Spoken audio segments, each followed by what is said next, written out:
Bonjour, je suis Peppa Berthet du service Nature et Jardin et je suis en charge de la programmation et de la coordination pour les espaces verts de la ville de Nantes. On a une programmation qui va s'étaler sur tout le territoire de la ville, dans différents parcs. On va d'abord avoir une proposition au Jardin des Plantes, où le Cercle des Échecs de Nantes va revenir encore une fois cette année pour divertir les Nantais et leur proposer des activités autour des échecs. Et pour l'occasion, il y aura 2 maîtres internationaux qui seront présents pour challenger les amateurs des échecs nantais.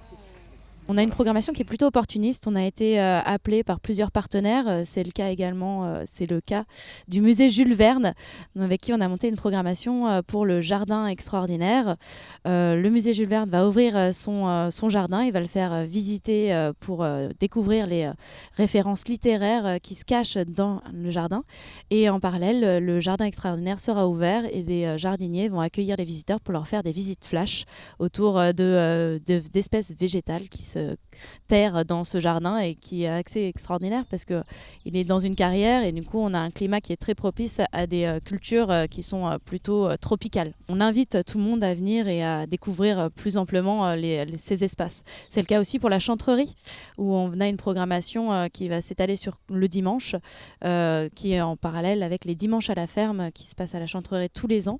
Et cette année du coup on sort de la ferme, justement on se tourne vers le parc de la chantrerie qui est écolabel pour découvrir cet espace avec notamment une herboriste qui va faire des reconnaissances de végétaux dans le parc, surtout des plantes comestibles, mais aussi une guide conférencière qui va parler de l'histoire de ce site et de ce label qui est une reconnaissance pour le travail des jardiniers de ce secteur. Alors, je suis Marc Lebouris, je suis le directeur régional des affaires culturelles, donc service extérieur du ministère de la Culture, basé en région pour être en proximité des partenaires et puis en partenariat avec les collectivités.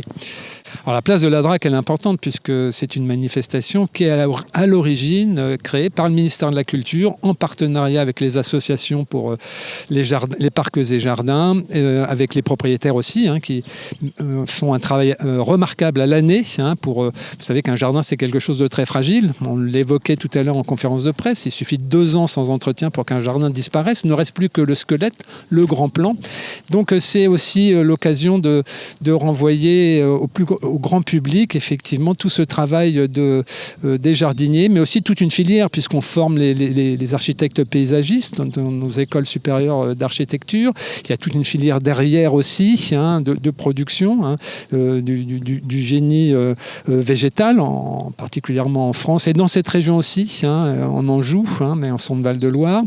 Et puis voilà, je pense qu'il y a un engouement de plus en plus important de nos concitoyens pour le jardin. Je pense qu'on a souvent parlé de ça pendant le confinement. On a beaucoup parlé de la cuisine, mais aussi du jardin. Et on voit nos concitoyens qui jardinent de plus en plus. Et le thème de cette année, c'est le développement durable. Je pense que les jardins sont face effectivement au bouleversement climatique.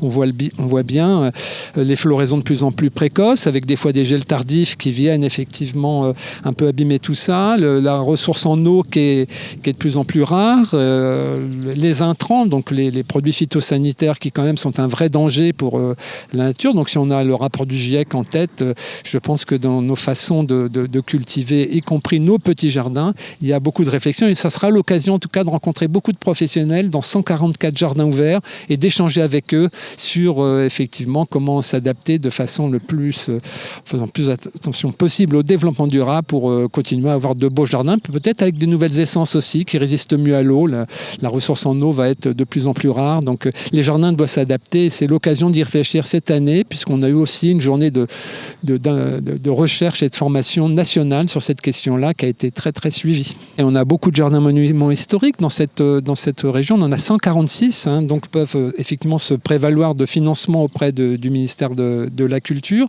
mais il y a aussi l'attribution du label Jardin remarquable. Et là, on est plus dans une logique de création. Souvent, c'est le fruit de l'imagination d'un jardinier ou d'un paysagiste. Et c'est des jardins qui sont sur un champ de création. On en a 36 en région. C'est un label qui est donné pour 3 ans et qui reconnaît effectivement le caractère de création d'un jardin.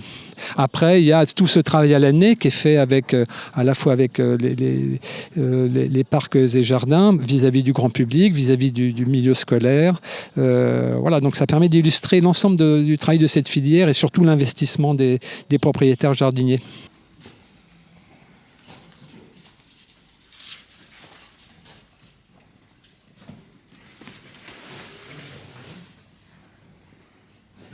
Yannick Traquelet. Aujourd'hui il fait gris, donc on peut se permettre d'ouvrir, mais dès qu'il fait du soleil, tous les ombrages sont fermés. Et après l'été, on blanchit les parois côté sud et côté ouest. C'est que des plantes centenaires, de 1903. Voilà. Les centenaires. Voilà, les centenaires, ouais.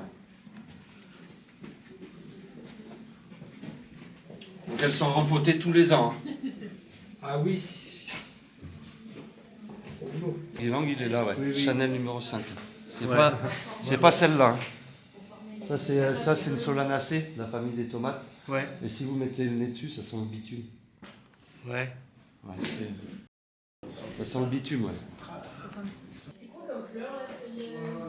Ça, c'est le mois dernier, c'est mon collègue qui a fait une visite sur la thématique des ananas. Voilà, donc il a programmé une visite d'1 heure sur la thématique des ananas. C'est une variété de coccinelle, voilà, qui va manger les cochenilles. Ah, j'en ai jamais vu. Voilà. Donc ça, c'est une auxiliaire. Eh ben, ça sera le 4 et 5 pour notre part. On n'a pas de proposition pour le vendredi, mais en tout cas, vous êtes les bienvenus pour découvrir tout ça à Nantes.